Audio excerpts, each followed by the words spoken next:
Sunlight music present. ए भैया ई गाना ओकरे लबा जे विवाहित गइले बा, बाकी लोग दिल पर ना ले।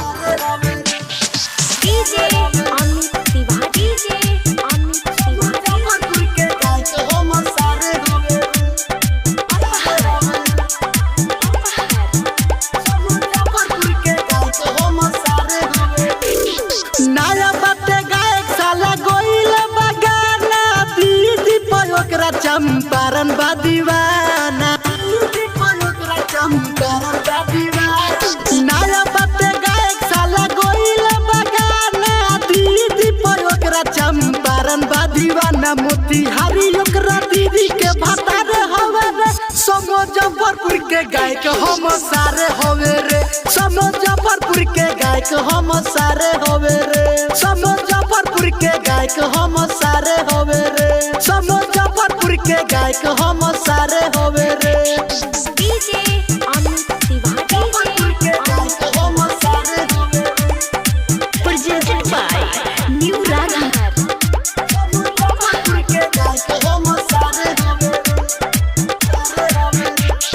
मिलेला बोलावे ओकर छोटा की बहिनिया, छोटा की बहिनिया, छोटा की बहिनिया।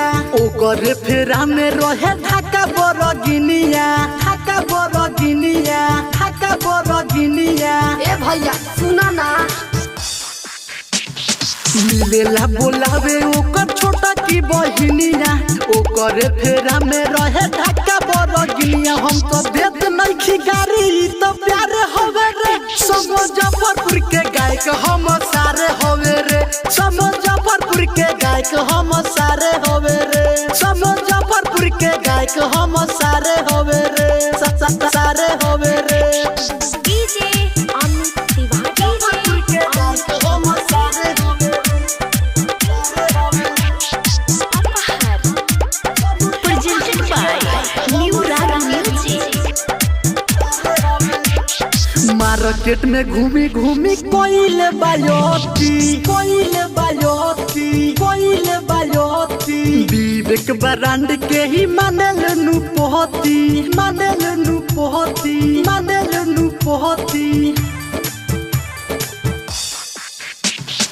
मार्केट में घूमी घूमी कोइले बायोती, कुमार मिथलेश के ही मानेल नु पति। देखो सुनील मुना के माले होवे रे, मुजफ्फरपुर के गायक हम सारे होवे रे, मुजफ्फरपुर के गायक हम सारे होवे रे, मुजफ्फरपुर के गायक हम सारे होवे रे, सारे होवे रे।